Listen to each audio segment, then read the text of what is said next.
Palaila din ako sa inyong mga akong iro si Red Horse. Siya, diba? So, gipatiti niya akong miling. So, adapted na ako na siya na iring. Wala siya mama. So, I think magtiti pan siya. Kasi nagapangita pa siya titi. Pero, nag-force ko niya nga magkaon na siya kanon. So, karon nakang Red Horse wala pa ni siya baby. Bata pa ni siya kung baga. Pero, nagbiga na ni siya. Pero, dili pa siya confirm buntes. So, naluwi siya sa akong miming. Ginapatete niya. Kasi mahayang pa na siya para lang makatiti. Ambot lang kung naba ni gatas or wala. Pero paminaw na akong enjoy akong miming din na. Akong miming miling o. Sa kakadidi o. Pero ko na siguro laman. Oh my gosh, kasi kayo nagtiti.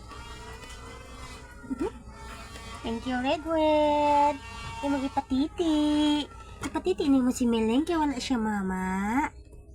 Achis, mahikin titi sa akong Meleng. Ay, achis, rayang lawaya. Ay, noon na ni akong miming. Uy, chikin na. Acho.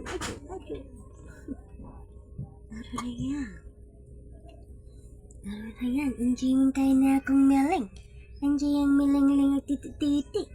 Nana laman, Meleng? Nana laman? Napa na laman? Huwag naman ganti ko na alaman.